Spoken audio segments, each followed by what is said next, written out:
오늘 모르드게와 하만의 등장에 대해서 같이 말씀을 나누도록 하겠습니다. 먼저 에스더의 중요 인물 모르드게에 대해서 같이 말씀을 먼저 살펴보기를 원합니다. 19절에 보니까 처녀들을 다시 모을 때에는 모르드게가 대궐문에 앉았더라 라고 말합니다.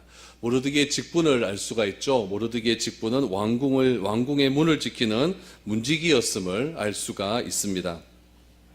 그래서 모르드게는 왕비궁에 있는 에스더에게 들락날락하면서 영적으로 에스더가 어떤 사람인지 에스더의 그런 민족성 또 정체성에 대해서 하나씩 가르쳐 주었습니다. 에스더는 페르시아 궁에 있었으면서도 모르드게를 통해서 여전히 하나님의 말씀을 공급받을 수가 있었고, 또한 에스더는 모르드게를 통해서 자신의 정체성과 또 유다 민족의 여러 가지 일들을 깨우쳐 알아가는 그런 시간이 될 수 있었습니다.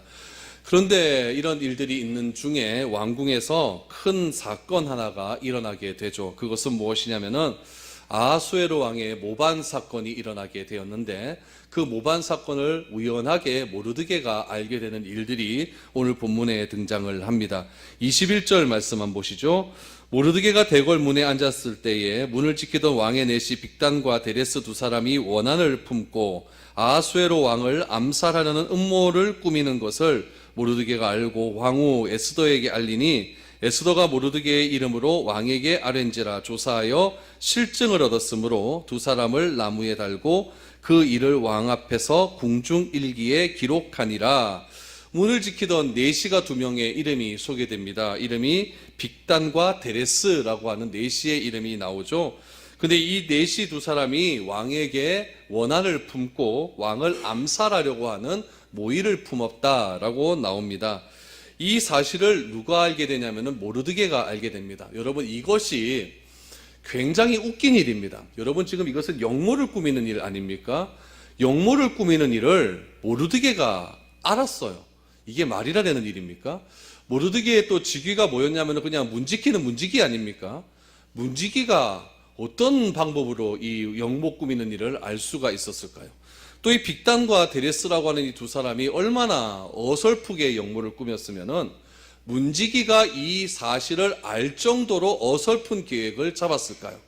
여러분, 이것 또한 참 이상한 일이지만은 이것 또한 하나님의 섭리에, 또 하나님께서 역사를 뒤에서 움직이는 섭리임을 우리가 뒤에서 알게 됩니다. 모르드게가 이 사실을 알게 되었다는 거죠. 그래서 에스더에게 이야기를 합니다. 에스더는 자기의 이름으로 말을 한 것이 아니라 모르드게의 이름으로 왕에게 이 사실을 보고하게 됐고, 이 일처리가 끝이 납니다. 이 사건이 왕을 모반하고 모해하려는 역모 사건이었습니다. 그러면 이 일을 알게 한 모르드게에게 큰 상이 내렸으면 당연한 일일 것입니다. 그런데 그 상급을 내렸다는 일의 내용은 한마디도 나오지 않습니다. 이것도 웃긴 일입니다. 내가 왕의 암살 모의를 알고 그것을 내가 정보를 전해서 그것을 왕이 살아났다고 한다면은 왕이 상을 내리지 않을 리가 없는 거죠. 혹시라도 상을 내리지 않았다고 한다면은 내가 가서 어떻게 이럴 수 있느냐, 이렇게 말이라도 하는 것이 옳지 않겠습니까? 그러나 성경에 보면 그런 기록 하나도 남아있지 않습니다. 오히려 이 모르드게가 아하수에로 왕을 살렸던 이 일이 어떤 일이 되냐면은 하만에게 보고가 되어지게 되고, 이 하만에 의해서 모르드게와 유다 민족이 죽임을 당하는 아주 어처구니 없는 일들이 일어나게 되어지게 되는 겁니다. 그래서 유대인 전체가 몰살당할 위기를 당하게 됩니다. 여러분, 단지 왕을 죽이려고 하는 빅단과 데레스만 처형을 했다. 그리고 모르드게는 아무런 상급도 없었다. 그리고 이 일이 어디에 기록되어 있었냐? 궁중일기에 기록되었다. 이것이 역모 사건 끝입니다. 굉장히 신기한 일이죠.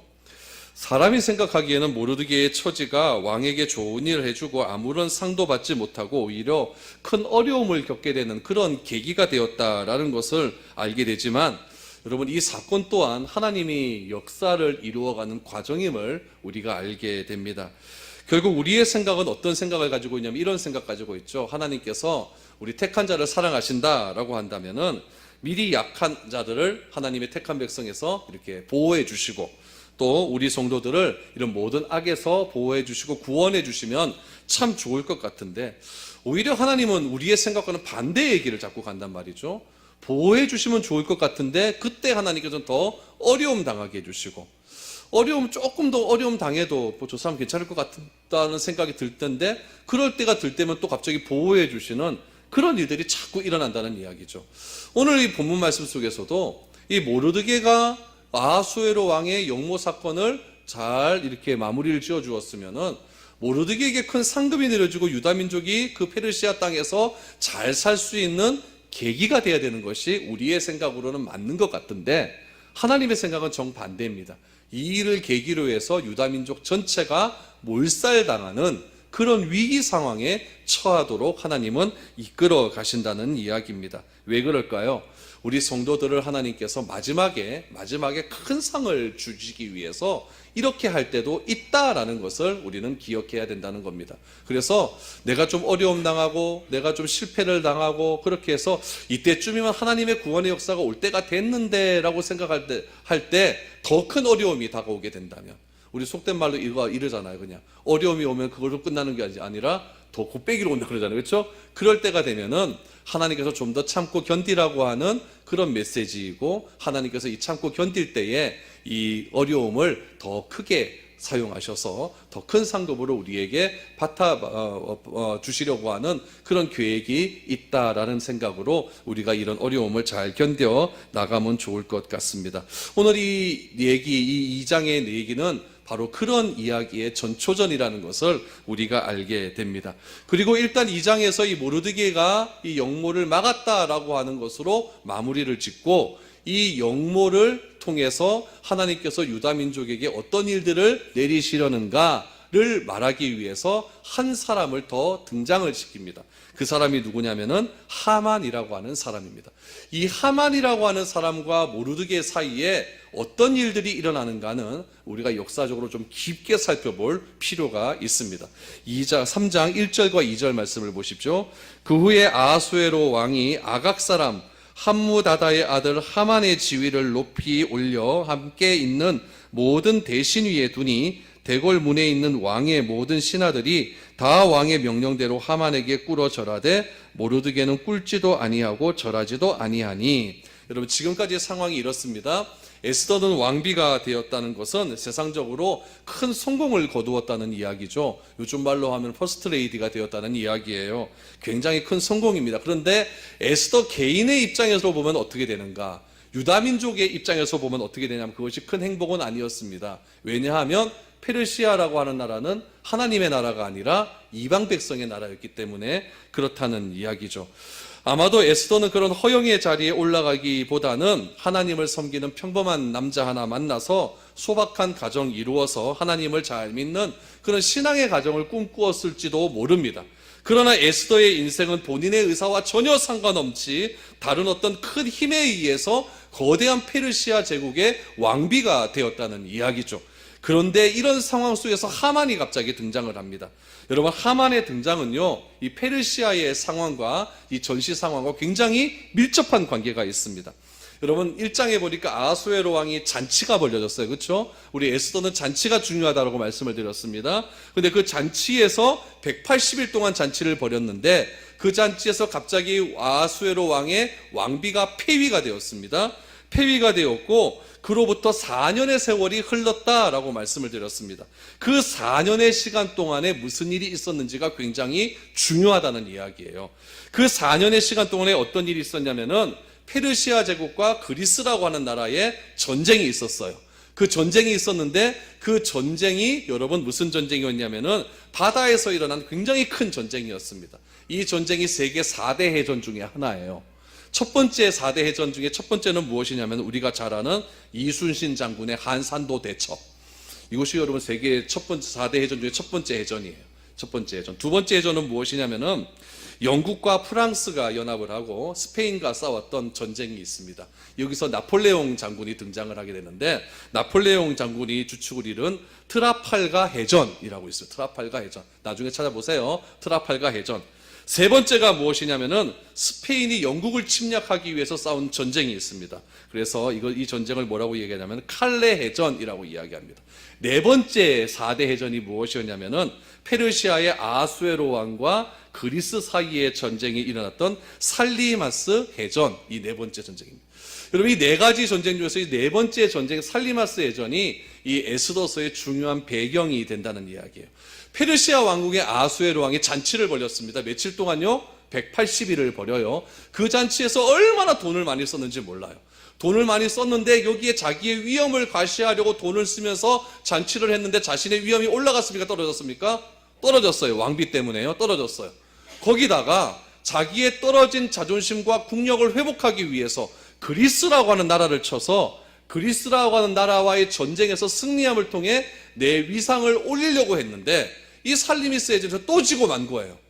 그러니까 나라의 국력이 갑자기 약해진 거죠. 나라의 국력이 약해졌다는 것은 경제적인 부분을 전쟁에 굉장히 많이 쏟아부었다는 이야기예요.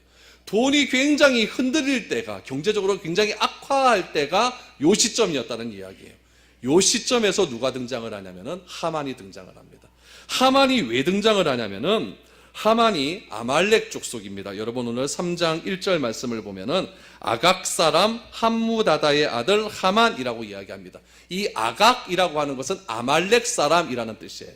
아말렉 족속 하만이라고 하는 사람이 등장을 하게 되는데, 이 사람이 자기의 가문 대대로 어떤 사람이었냐면은 돈이 많은 집안이었어요. 그래서 역사적으로 보면 거상이라고 나옵니다. 굉장히 돈이 많은 상인이었죠. 나라적으로 보면 페르시아에 굉장히 경제적인 위기가 들어왔었을 때 이 거상이었던 이 하만이라고 하는 사람이 페르시아 왕의 아하수에로 왕에게 접근을 하기 시작을 합니다. 그러면서 자기의 있는 돈을 그 페르시아에게 굉장히 많이 투자를 하게 되는 거죠. 투자를 하다 보니까 페르시아가 굉장히 돈이 없고 열세에 있는 상황에서 외국에서 투자금을 가지고 들어오다 보니까 그 사람을 잘 대할 수밖에 없는 상황에 처해져 있는 것이죠.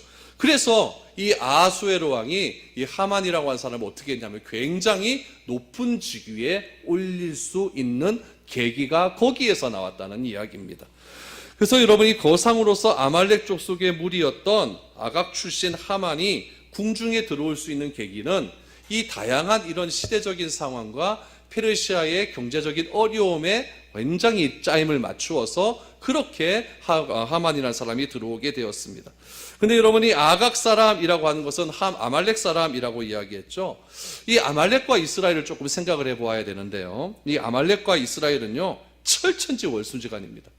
이스라엘 민족이 출애굽을 한 후에 광야에서 이스라엘 아말렉 사람과 전쟁을 하는데 이스라엘을 처음으로 공격했던 민족이 이 아말렉 족속이었어요. 그리고 훗날 사울이 이스라엘의 왕이 되었을 때에 아말렉 사람을 공격해서 진멸을 했던 적이 있습니다. 그때 사무엘이 이 사울에게 이렇게 얘기했죠. 쌍그리 다 진멸해버려라. 쌍그리 다 진멸해버려라. 그랬더니 이 사울이 어떻게 했습니까? 좋은 거는 빼놨어요.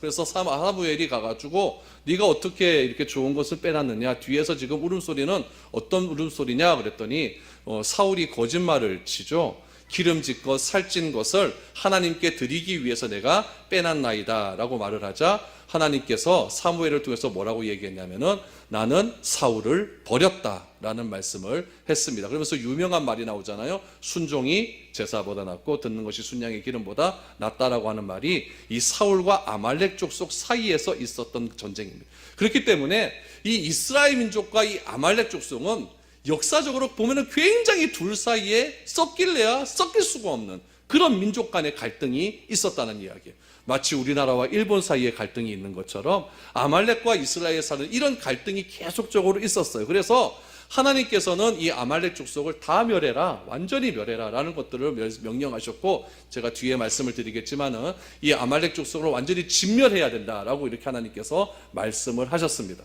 그런데 이런 진멸의 사건들이 이스라엘 민족 가운데 계속 일어나지 않고 계속적으로 둘 사이에 전쟁이 일어났는데 그 전쟁의 결말이 에스더에서 이제 마무리가 되어져 가는 거죠. 그러니까 이 하만이라고 하는 사람은 이런 역사적인 배경을 다 알고 있는 거예요. 이 유다민족 우리 조상 때부터 우리하고 철천지 원수였다라는 것을 알고 있는 거죠. 그렇기 때문에 이 하만이라는 사람이 모르드게와 갈등을 겪는 이유는 역사적인 배경이 이런 배경이 있다라는 것을 잘 여러분 기억을 하시면 좋을 것 같습니다. 하만이 아하수에게 거대한 돈을 갖다 바쳐버리고 하만을 굉장히 높은 직위에 올리게 되었고, 아하수에로 왕은 또 귀가 얇은 사람이었기 때문에 하만의 말 한마디 한마디를 무시할 수 없는 그런 입장에서 하만을 굉장히 높은 직위에 올리는 그런 일들이 있었다라는 이야기죠. 그러는 와중에 2절에 보니까 이런 일까지 생깁니다. 2절을 다시 보십시오. 대궐 문에 있는 왕의 모든 신하들이 다 왕의 명령대로 하만에게 꿇어 절하되 모르드게는 꿇지도 아니하고 절하지도 아니하니, 여러분 하만이 왕궁으로 들어올 때 대문에 있는 대궐 문 앞에 있는 모든 백성이 하만에게 절을 하도록 왕의 명령이 떨어졌습니다. 여러분 이것만 봐도 아하수에로 왕이 얼마나 어리석은 왕인지를 알 수가 있습니다. 여러분 아무리 신하를 내가 신임한다고 할지라도 절을 받는 대상은 나 하나여야 됩니다. 이게 권력이에요. 권력은 나눌 수가 없어요. 그런데 이 권력을 누구와 나눕니까? 하만이라는 사람과 나누기 시작해요. 권력을 자꾸 나누다 보면 이 사람이 나를 칠 수 있는 가능성이 굉장히 높아집니다. 권력을 조금씩 나눠주면은 이 사람 말을 안 들어요, 왕을요. 여러분 여기 2절도 다시 한번 보십시오. 대궐 입구에서 절을 하는 것은 왕이나 하는 짓이지 신하에게 할 수 있는 예는 절대 아니지 않습니까? 그런데 아하수에로 왕은 허영심이 많은 왕이었고 어리석은 사람이어서 하만이 아첨하는 것만 보고 뭐 갖고 아첨했을까요? 돈 갖다 바치면서 아첨을 했겠죠. 내 말 잘 들어야 됩니다. 그러니까 나한테 절을 하셔야 됩니다. 막 이런 명령을 내려주십시오. 이렇게 말을 하는 것만 보고 절대적인 신임을 하만에게 보냈다는 이야기예요. 그런데 2절에 보니까 모르드게는 어떠했느냐? 모르드게는 대궐문을 지키는 신하였지만 하만이 출입할 때 무릎을 꿇고 절하지 않았다라고 나와 있습니다. 여러분 우리가 어떻게 생각하면 이 모르드게가 왕의 명령을 거부한 것처럼 보이지만 그렇지는 않습니다. 페르시아에 대해서 조금 알 필요가 있어요. 페르시아는 굉장히 넓은 굉장히 방대한 제국을 가진 나라였습니다. 인도에서부터 아프리카까지 나라를 영토를 가지고 있었다고 하지 않습니까? 그렇기 때문에 민족들이 굉장히 많이 있었어요. 단일 민족이 아니에요. 굉장히 다양한 민족을 가지고 있었죠. 그렇기 때문에 이 다양한 민족을 가지고 있었다라고 하는 건 그 당시에 무엇을 뜻하냐면은 각 민족마다 종교가 있다는 것을 뜻해요. 여러분 종교가 하나 되는 것이 쉽습니까? 어렵습니까? 이거는 안 되는 일이에요. 그래서 페르시아는 어떻게 했냐면은 이 종교의 다양성을 인정해 줬어요. 바벨론은 종교의 다양성을 인정하지 않고 바벨론이 섬기는 바루둑신만 섬길 수 있도록 그렇게 명령을 해버립니다. 그래서 바벨론에 있었던 다니엘 같은 거 보면은 신전 세워놓고 여기에 절하라라고 말하지 않습니까? 근데 페르시아는 그렇게 하지 않았다는 이야기예요. 다양한 민족들이 있으니까 너희들이 믿는 그 민족의 신들을 내가 인정하겠다라고 말합니다. 그래서 페르시아의 첫 번째 왕이 고레스 왕입니다. 이 고레스 왕은 페르시아로 첫 초대 왕으로 딱 등극을 하면서 유다 민족을 다 불러 모아놓고 뭐라고 얘기하냐면은 너희들이 예루살렘에 가서 성전을 짓고 너희 하나님께 경배하라라고 하면서 고레스 칙령을 내려서 페르시아에서 이스라엘을 해방시켜 줍니다. 그래서 이스라엘이 3번에 걸쳐서 해방이 되어서 이스라엘로 다시 되돌아가서 성전을 짓는 일들이 일어나지 않습니까? 그 일이 기록된 것이 느헤미야, 에스라입니다. 그런 일들이 기록되어 있고, 오늘 이 에스더에서는 페르시아 내에서 어떤 일이 일어나게 됐는가? 각 민족마다 종교의 다양성을 다 인정을 해주니까 이 모르드게도 유대인이었기 때문에 누구를 믿어요? 하나님을 믿죠. 하나님을 믿는다는 것은 하나님의 율법을 믿는다는 것이고, 율법의 첫 번째, 두 번째 계명이 무엇입니까? 나 외에 다른 신을 섬기지 말아라. 절대적으로 경배의 대상은 하나님밖에 없다는 것을 알고 있었던 거예요. 그렇기 때문에 모르드게는 나는 너에게 절할 수 없다라고 이야기를 한 거죠. 이게 나는 절하지 않는다가 자존심 싸움이 아니라 모르드게에서는 철저하게 자기 민족성을 드러내는 거예요. 자기의 정체성을 드러내는 것이고, 어떠한 상황 속에서도 내 신앙을 굽히지 않겠다라고 하는 신앙의 표현이고, 그 표현을 누구에게 다 가르쳐 주었냐면 에스더에게 가르쳐 주었다는 이야기입니다. 그래서 하만이 왕궁을 출입할 때마다 모르드게가 하만에게 무릎을 꿇지 않고 절하지 않는 것은 그 당시의 상황으로 보면은 별 문제가 아니었습니다. 그런데 별 문제가 아닌 거를 문제를 삼기 시작하면 문제가 되는 거죠. 누가 문제를 삼을까요? 나는 절하는데 니는 왜 절 안 하노? 이런 사람들이 있다는 이야기예요. 그렇죠? 꼭 그런 사람이 문제예요. 한 날 이렇게 하만이 들어가는데 나는 절했어요. 근데 하만이 모르드게는 절 안 하거든요. 그러니까 내가 절한 사람이 좀 찝찝한 거죠. 여론을 만드는 겁니다. 니는 왜 절 안 하노? 나는 하는데. 그래서 살살살 하다가 그게 누구한테 들어가요? 하만한테 들어가겠죠. 그 얘기가 3절 4절입니다. 3절 4절 보십시오. 대궐 문에 있는 왕의 신하들이 모르드게에게 이르되 너는 어찌하여 왕의 명령을 거역하느냐 하고 날마다 권하되 모르드게가 듣지 아니하고 자기는 유대인임을 알렸더니 그들이 모르드게의 일이 어찌 되나 보고자 하여 하만에게 전하였더라. 말하는 거죠. 너는 왜 절 안 하냐? 나는 유대인이다. 말하는 거예요. 유대인이면 그 당시 사람들은 뭘 한다고요? 아, 저 사람은 하나님을 믿는 사람이구나. 그래서 절하지 않는구나. 아는 거예요.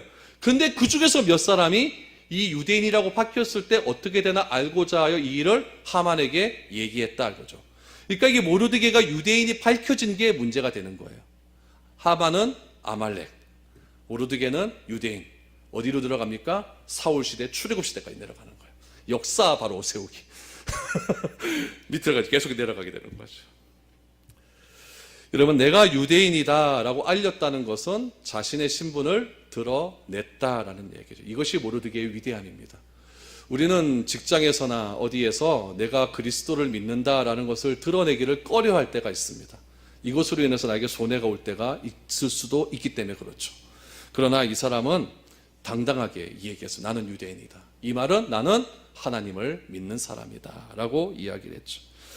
이 말을 들은 다른 신하들이 좋게 여기지 않았고 이 사실을 하만에게 말합니다. 이것이 결국 꼬투리가 잡히면서 유대민족이 큰 어려움에 직면하게 되는 겁니다. 5절을 보십시오. 하만이 모르드게가 무릎을 꿇지도 아니하고 절하지도 아니함을 보고 매우 노하더니 뭐 했다고요? 화를 냈다라고 말을 합니다. 교만한 자의 특징은 이겁니다. 교만한 자의 특징은 하나님의 백성을 미워하고 적대시한다는 겁니다. 누군가 한 명이라도 내 말을 듣지 않으면 감정의 분노함이 쳐들어온다는 이야기예요. 왜 교만한 사람들이 굳이 하나님의 백성들을 그렇게 미워하며 그들을 잡아먹지 못해서 안달을 하는 걸까요? 교만한 사람들은 다른 사람보다 좀 더 나은 대접으로는 만족하지 못한다는 데 그 이유가 있습니다. 사람들이 아유 잘한다, 참 고맙다 이렇게 세워주면은 아유 감사합니다 라고 얘기를 하면서 겸손하게 자기 자신을 낮추는 것이 맞습니다. 그러나 교만한 사람은 오직 나만 높아지기를 원합니다. 그래서 여러분 5절에도 보니까 하만이 모르드게가 무릎을 꿇지도 아니하고 절하지도 아니함을 보고 매우 노하더니, 원래는 이 사람이 절받을 대상은 아니었어요. 누구에게만 절을 해야 됩니까? 그 아하수에로 왕에게만 절을 해야 되는 거죠. 그런데 아하수에로 왕이 조금 이뻐해줬더니 교만함이 이렇게 극에 달아서 모든 백성은 나에게 다 절을 해야 된다라고 하는, 자기가 높아져야 된다는 그런 마음들이 커져나가게 되는 거죠. 이런 사람들이 결국 왕을 배신할까요? 배신 안 할까요? 배신하면, 뒤에 보면 배신하는 거 나옵니다. 두 번째로 하나님의 백성들에게는 하나님이 주신 고상함이 있습니다. 여러분, 어떤 사람을 가만히 보면은 저 사람은 믿는 사람 같다라고 생각하는 되는 사람이 있어요. 여러분, 내 몸에서 풍기는 그리스도인의 어떤 향기, 그리스도인의 어떤 인격, 그리스도인의 어떤 성품은 돈으로도 환산될 수 없는 그런 성품들이 있습니다. 권력으로도 어떻게 할 수 없는 하나님의 형상이 그리스도인에게서 나오는 때가 있다는 이야기예요. 교만한 사람은 그것을 보지 못합니다. 또 한 가지 이유는 무엇이냐면은 결국에는 교만한 사람은 하나님도 이기려고 합니다. 하나님도 자기 위에 있다는 것을 인정하지 못한다는 이야기죠. 왜냐하면 이 세상에서 하나님만 이기면 내가 제일 이길 것이라고 생각하기 때문에 그렇다는 이야기죠. 악한 자는 결코 하나님을 이길 수가 없습니다. 이런 감정의 그 복잡함들이 모르드게 가운데 일어나기 시작을 합니다. 그래서 하만은 모르드게가 여러분 자신에게 무릎을 꿇지 않고 절하지 않았다는 이유는 표면적인 이유였고, 실질적으로 모르드게를 죽이려 하는 이유는 무엇 때문이었을까요? 모르드게가 유대인이었다, 이걸 알고 죽이려고 하는 겁니다. 자기 조상적부터 내려왔던 이스라엘과 아말렉 사람들과의 갈등, 이것이 여기서 표출이 되어 가기 시작을 합니다. 그래서 여러분, 이게 진짜 유대인이었기 때문에 모르드게만 죽이는 것이었다는 것을 어떻게 나중에 알게 되냐면은, 모르드게가 만약에 절하지 않는 것 때문에 그 감정이 올라왔다 그러면 누구만 죽이면 됩니까? 모르드게만 죽이면 되거든요. 그런데 이 사람은 나중에 보면 유대인 전체를 죽이려고 해요. 이거는 뭐냐면은 유대인과 아말렉 민족 사이의 갈등이 그만큼 표면화되어 있었다라는 것을 알 수가 있는 것이고, 하만도 그 갈등의 원인을 알고 있었다는 것을 알 수 있는 대목입니다. 6절을 보십시오. 그들이 모르드게의 민족을 하만에게 알림으로 하만이 모르드게만 죽이는 것이 부족하다고 생각하고 아하수로의 온 나라에 있는 유다인 곧 모르드게의 민족을 다 멸하고자 하더라라고. 여러분, 하만에게 절하지 않는 것은 개인적인 신앙의 문제 아닙니까? 이 신앙의 문제가 나라가 인정한 일입니다. 페르시아의 강민족의 문화와 종교를 인정해 주었으며, 그래서 정상적으로 하면 모르드게가 하만에게 절하지 않는 것은 아무런 문제가 아닙니다. 그리고 모르드게도 그럴 줄 알고 있었습니다. 그런데 하만은 자신에게 절하지 않는다는 이유로 모르드게를 죽인다는 이유는 모르드게의 유대인됨을 알았기 때문이라는 것을 6절에서 알 수가 있죠. 여러분, 과거에 아말렉과 이스라엘의 역사를 다시 한번 말씀을 드리겠습니다. 아말렉은 이스라엘이 출애굽을 할 때 가장 먼저 공격한 민족이었습니다. 여러 번 이스라엘을 대적한 민족으로 아말렉이라고 하는 민족을 말을 합니다. 민수기 14장 말씀에 보면은 이스라엘이 가데스 바네아에서 범죄를 하게 됩니다. 어떤 범죄였냐면은 정탐꾼을 파송을 했는데 정탐꾼이 10명은 부정적인 이야기를 하고 2명만 정상적인 이야기를 하지 않습니까? 이 일 때문에 이스라엘이 이제 신광야를 뺑글뺑글 도는 38년 동안 돌게 되는, 40년을 돌게 되는 그런 일들이 일어나게 되는 거죠. 이때 이스라엘을 처음으로 들어왔던 민족도 누굴까요? 아말렉 족속이었어요. 사사기 3장 말씀, 우리 수요일날 사사기 공부하지 않습니까? 사사기 3장에 보면은 아말렉이 미디안과 연합을 해서 모압왕 에글론을 도와서 북이스라엘을 공격했던 이야기도 등장을 하고 있습니다. 사사시대까지 아말렉과 이스라엘의 갈등은 끊이지 않았습니다. 사사시대가 지나고 이제 이스라엘의 초대 왕정시대가 등장을 하게 됩니다. 이스라엘의 초대왕 사울입니다. 사무엘상 15장 3절 말씀 한번 보시기를 바랍니다. 같이 읽죠. 시작. 지금 가서 아말렉을 쳐서 그들의 모든 소유를 남기지 말고 진멸하되 남녀와 소아와 젖먹는 아기와 우양과 낙타와 나귀를 죽이라 하셨나이다 하니, 여러분 보십시오. 보통 전쟁에서는 누구를 죽이냐면은 남자만 죽입니다. 근데 이 아말렉 족속은 어떤 명령을 내렸냐면 남녀를 다 죽이고 소아와 젖먹는 아이와 우양과 낙타와 나귀도 죽여라 라고 말을 한 겁니다. 철저하게 진멸하라는 거예요. 이건 뭐냐면은 악의 씨를 뿌리째 뽑아라는 이야기예요. 왜 가나안 땅에 들어가서 그 모든 것을 다 멸하라고 했을까요? 그 멸하는 것을 하멜이라고 하는데 왜 쌍으로 다 멸하라고 했을까요? 악은 씨앗도 남겨서는 안 되기 때문에 그래요. 그래서 영모를 발생하게 되면 삼족을 멸하지 않습니까? 가물을 멸해버린다는 그런 의미가 담겨져 있는 거예요. 하나님도 사울에게 뭐라고 말씀하셨냐면은 아말렉 족속으로 완전히 멸해라 라고 말을 했는데 사울은 그 말에 순종하지 않습니다. 사무엘이 오자 사울이 살려두었던 살찐 소와 살찐 양의 소리가 들리자 이건 무슨 소리냐 했더니 하나님께 드리려고 했던 그런 것이었습니다 라고 말을 함을 통해서 사울은 결국 하나님께 버림을 받는 그런 일들이 발생을 하게 됩니다. 사울의 그런 진멸, 사울과의 그런 전쟁들이 계속 있게 됨을 통해서 아말렉 사람들이 어디에서 살게 되었냐면은 이스라엘 서남쪽으로 내려가다 보면은 이집트가 있고 이집트로 가는 길목에서 아말렉 사람들이 살고 있었습니다. 그 아말렉이 살던 그 이집트로 가는 그 길목에 있었을 때 사울 뒤에 이어서 다윗이 등장을 하지 않습니까? 다윗도 아말렉 족속으로 완전히 멸해버립니다. 완전히 멸해버리는데 완전히 멸하지는 못했다는 거죠. 그 못했던 아말렉의 씨앗이 어디까지 남아있는 거예요? 훗날 지금 이 초대 이스라엘 왕국이 지나고 훗날 분열 왕국이 지나게 되고 그 다음에 포로 시대가 되고 포로 시대에 잡혔던 그런 시대, 그러니까 거의 한 1000년 이상의 시간 동안에 아말렉과 이스라엘 사이의 갈등은 계속적으로 잠재적으로 남아 있었다는 이야기죠. 그런데 이 멸망에 대한 말씀이 여러분 언제 일어나게 되느냐? 여러분 민수기 24장 20절을 보십시오. 같이 읽습니다. 시작. 또 아말렉을 바라보며 예언하여 이르기를 아말렉은 민족들의 으뜸이나 그의 종말은 멸망에 이르리로다 하고 라고, 아말렉은 완전히 멸망당할 것이다 라고 하나님의 예언이 임하게 됩니다. 근데 이 예언이 언제 이루어지냐면 결국 에스더 때 이루어지게 된다는 거예요. 그만큼 민족 간의 갈등은 뿌리 깊게 일어나게 되는 거예요.